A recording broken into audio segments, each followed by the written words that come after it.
नहीं, अभी तक कोई अरेस्टिंग नहीं हुई है। जो निर्माणाधीन अपार्टमेंट था वहाँ एक गार्ड था, उस गार्ड से हम लोग पूछताछ कर रहे हैं और वहाँ कई सीसीटीवी फुटेज लगे हुए हैं। इसमें जिला पदाधिकारी महोदय से भी बात हुई है, तो उसमें अगर ये डूब कर बच्चों के मरने की बात है तो जो सरकार की नीतियाँ हैं उन नीतियों के लिए दोनों बच्चों के परिजनों को 4-4 लाख रुपये मुआवजे की देने की आगे की जाएगी। राजधानी पटना में अहले सुबह 2 नाबालिग बच्चे के शव मिलने से राजधानी पटना हाहाकार में मच गया। आपको बता दें कि पूरा मामला पटना के बेउर थाना अंतर्गत का है, जहां निर्माणाधीन मकान के बने गड्ढे में, पानी भरे गड्ढे में वहां 2 बच्चे का शव मिलता है, जिसके बाद वहां के स्थानीय लोग उग्र हो जाते हैं और NH-30 को अगजनी कर रोड को बाधित कर देते हैं। हालांकि वहां पे मौके पर वरीय अधिकारी पहुंचकर मामले को शांत करने में जुटे हैं। उसके बाद परिजनों ने दोनों बच्चे के लेकर हत्या का आरोप लगाया है। वहीं पटना SSP ने खुलासा करते हुए कहा है कि दोनों बच्चे की हत्या नहीं बल्कि खेलने के दौरान पानी में डूबने से उनकी मौत हो गई है और मृतक के परिजनों को 4-4 लाख मुआवजा भी दिया जाएगा। हालांकि इस पूरे मामले को लेकर पटना SSP क्या कुछ करे, जरा पहले ये सुनिए। देखिए, कल रात में 11 बजे गर्दनीबाग थाना को सूचना मिली थी कि बेउर थाना, ये गर्दनीबाग थाना क्षेत्र अंतर्गत रहने वाले 2 बच्चे जो हैं दोपहर 11 साढ़े 11 बजे से मिसिंग है।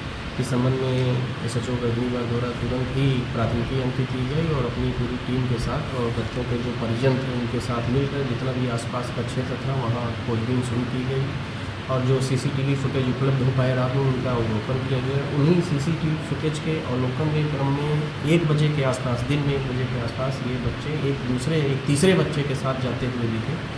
फिर उस तीसरे बच्चे से पूछताछ की गई। पूछताछ के क्रम में उस बच्चे ने बताया कि हम तीनों लोग घोड़े की सवारी करने जा रहे थे और उसके बाद हम रास्ते से वापस आ गए। आगे क्या हुआ जिससे मुझे कोई जानकारी नहीं है।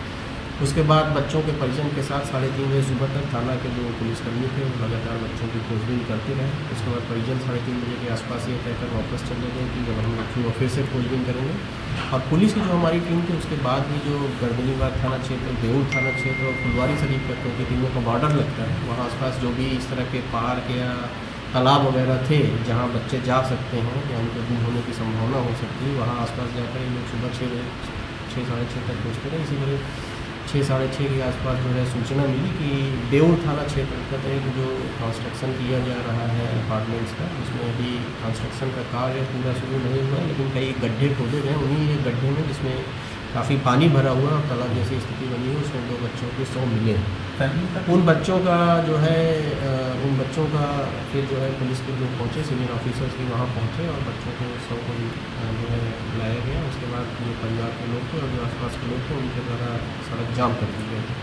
परिजनों का ये कहना है कि बच्चों के साथ मारपीट की गई है, लेकिन जो अभी तक का जो परिस्थिति जन्य साक्ष्य सारे पाए गए हैं तो उसमें, क्योंकि तालाब जो जहाँ से बच्चों का शव बरामद हुआ है उसके बगल में उनके कपड़े और जूता चप्पल मिले हैं, तो जो सारी परिस्थितियां हैं वो अभी जो बता रहे हैं उसके हिसाब से जो है डूबने से मृत्यु होना प्रतीत होती है। लेकिन क्योंकि परिजनों का ये आरोप है कि बच्चों के साथ मारपीट की गई और मारपीट करके उनको जो है मार के तालाब में फेंक दिया गया था, तो इस संबंध में हम लोग अभी जो भी हमारी ऑफिसर की टीम और डॉग स्क्वाड की टीम घटनास्थल पर पहुँच गई है और जो भी वैज्ञानिक अनुसंधान है वो हम लोग कर रहे हैं। मृत्यु एग्जैक्टली किन कारणों से हुई इसके संबंध में पूरी जानकारी हम आप लोगों को अभी दिखाएंगे जब पोस्टमार्टम रिपोर्ट हम लोग को मिल जाएगी। अभी तक क्या कोई FIR किया गया है? FIR देखिए, रात में ही जब बच्चों की मिसिंग के संबंध में था तो हम लोग जो है इस मामले में लोग काफ़ी, बच्चों के मामले में पटना पुलिस काफ़ी संवेदनशील है और रात में ही गर्दनीबाग में इस संबंध में जो विधिसंगत कार्रवाई थी, FIR दर्ज किए जाने की कार्रवाई थी, वो सारी कार्रवाई की जा चुकी है।